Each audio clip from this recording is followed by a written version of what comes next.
Hi everyone, you are with me AS Law Notes. Today we will discuss Consumer Dispute Redressal Agency. जब भी consumer के interest का violation होता है या कोई भी ऐसी डिस्प्यूट राइज होती है गुड्स को लेकर, सर्विस को लेकर, तो हम उसके अगेंस्ट कंप्लेंट करते हैं रिड्रेसल एजेंसी के पास। कंज्यूमर फोरम जिसे हम कहते हैं, यह 3 टाइप्स के होते हैं, डिस्ट्रिक्ट लेवल पर, स्टेट लेवल पर और सेंट्रल लेवल पर। यह एक क्वासी जुडिकल बॉडी होती है जो कि कंज्यूमर प्रोटेक्शन एक्ट के अंदर इस्टेब्लिश्ड की गई थी, जो हमें प्रोवाइड करती है simple, speedy and inexpensive redressal to the grievances of the consumer. यह एक मशीनरी होती है जहां पर हम अपनी शिकायत को लिखवा सकते हैं। यह 3 लेवल्स पर इस्टेब्लिश्ड की गई है, district, state and national. District consumer dispute redressal commission या फिर हम इसे डिस्ट्रिक्ट कमीशन भी कहते हैं, जो कि सेक्शन 28 में कंज्यूमर प्रोटेक्शन एक्ट 2019 में डिस्क्राइब की गई है। Second, state consumer dispute redressal commission और state commission, it defined in section 42, and the last is national consumer dispute redressal commission और national commission, जो कि सेक्शन 53 में डिस्क्राइब की गई है। हम इन सभी को डिटेल में डिस्कस करेंगे। सबसे पहले हम डिस्कस करेंगे डिस्ट्रिक्ट कमीशन।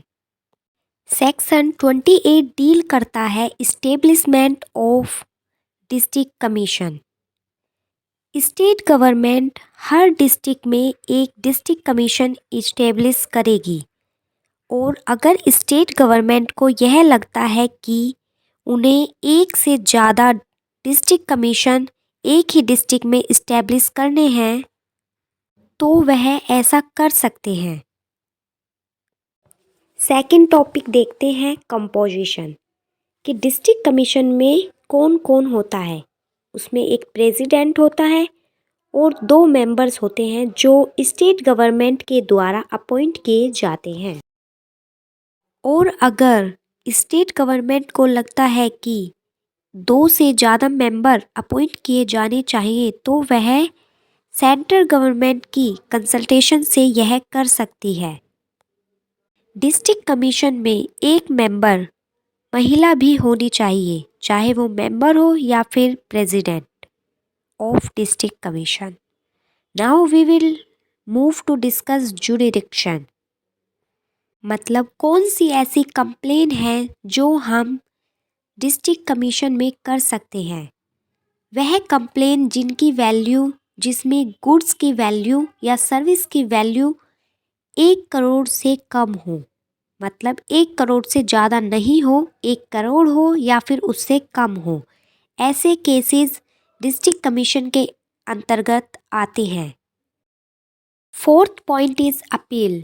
अब अगर हम डिस्ट्रिक्ट कमीशन के ऑर्डर से सेटिस्फाई नहीं हैं तो हम उसके अगेंस्ट अपील फाइल कर सकते हैं within 45 days to state commission. State commission के पास हम अपील फाइल कर सकते हैं, लेकिन वह 45 डे के अंदर ही करनी होगी जिस दिन हमारा डिस्ट्रिक्ट कमीशन ने ऑर्डर पास किया था, और अपील हमारी ग्राउंड्स ऑफ लॉ और फैक्ट पर बेस होनी चाहिए। स्टेट कमीशन एक्सेप्ट कर सकती है अपील को 45 डे के बाद भी, अगर वह सेटिस्फाई है कि जो रीज़न दिया गया है वह वैलिड है, कि इस वजह से वह उस टाइम पीरियड के अंदर अपील फाइल नहीं कर सकते थे। वह बीमार हो गए, डेथ हो गई, एक्सीडेंट हो गया, कुछ भी ऐसा रीज़न जो वैलिड हो कि इस वजह से वह अपील फाइल नहीं कर पाए।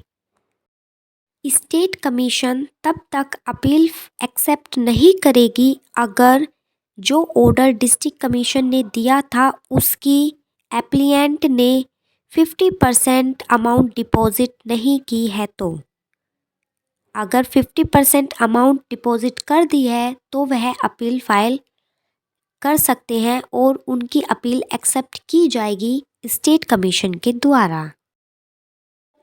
Next point function. फंक्शन क्या है डिस्ट्रिक्ट कमीशन के? The district commission has the power to inquiry into complaint. वह इंक्वायरी कर सकते हैं कंप्लेंट के लिए या फिर सॉल्यूशन दे सकते हैं, कंक्लूजन कर सकते हैं।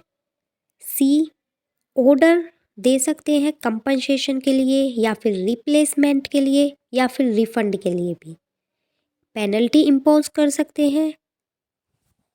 डायरेक्शन इशू कर सकते हैं मैन्युफैक्चरर को या फिर सर्विस प्रोवाइडर को कि यह तुम्हें करना होगा या फिर ये सर्विस बंद करनी होगी, ऐसे गुड्स नहीं मैन्युफैक्चर करने होंगे, etc.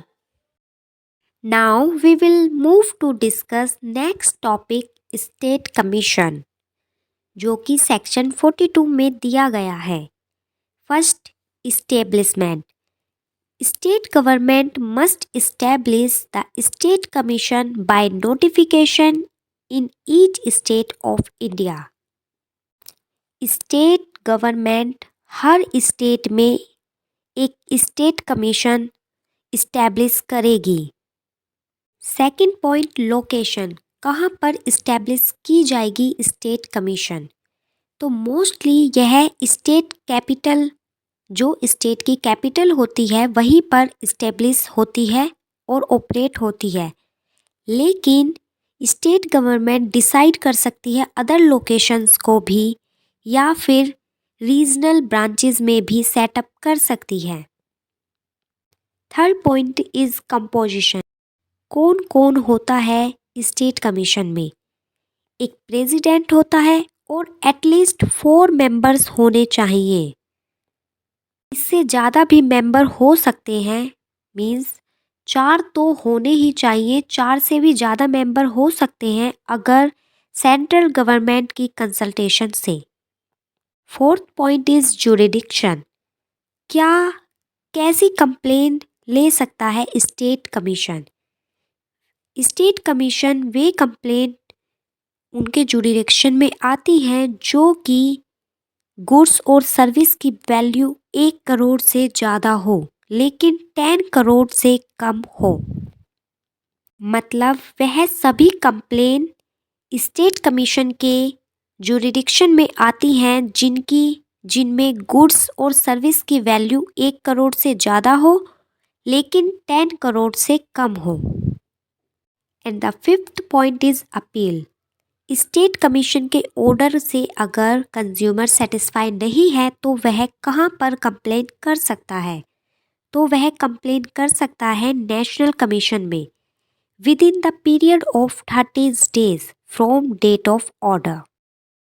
Next, functions. State commission के फंक्शंस क्या हैं? First, hear appeals against order of district commission.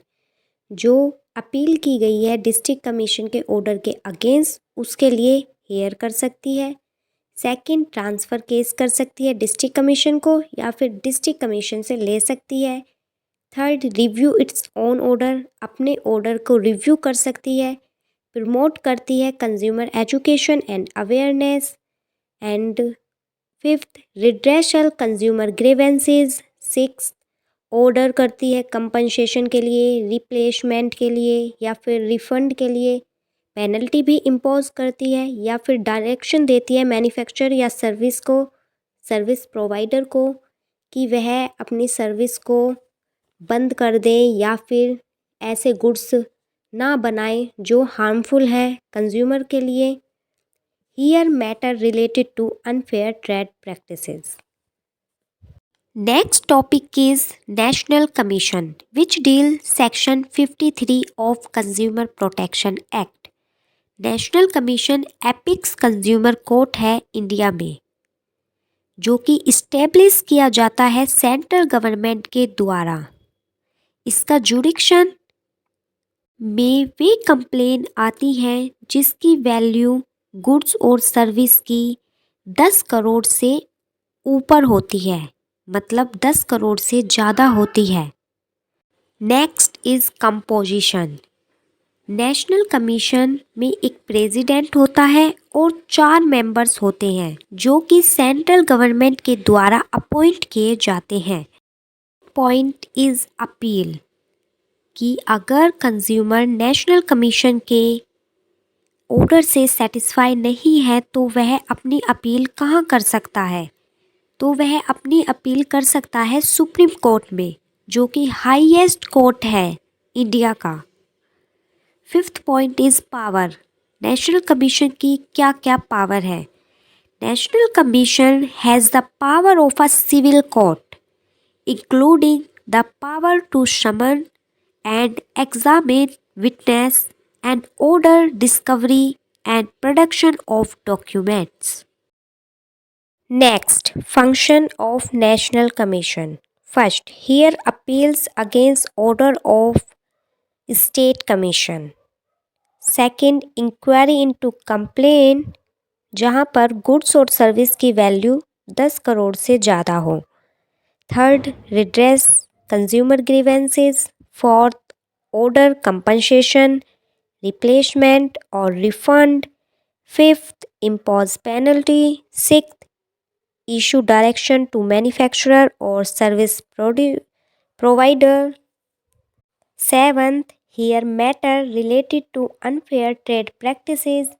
Eighth, transfer case to state commission or district commission. Ninth, review its own order. 10th, promote consumer education and awareness. यहाँ तक सभी वही function हैं जो state commission में पढ़े हमने और डिस्ट्रिक्ट कमीशन में पढ़े। Next 11th, conduct research and study on consumer issues. Research करते हैं और स्टडी करते हैं कंज्यूमर इशूज़ को लेकर। 12th, make recommendation to the government on consumer policy and legislation. Recommendation करती है गवर्नमेंट को कि कंज्यूमर पॉलिसी में क्या मॉडिफिकेशन कर।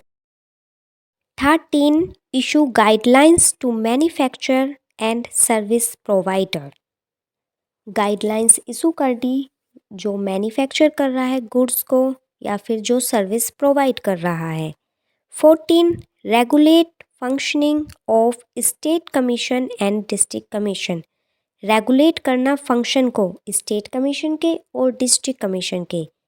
15, exercise supervisory jurisdiction over state commission and district commission.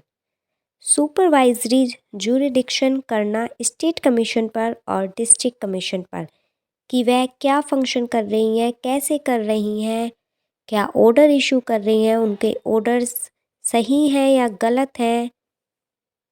National commission epics body है इंडिया में जो डिस्प्यूट रिजॉल्व करती है कंज्यूमर के बिहाफ पर।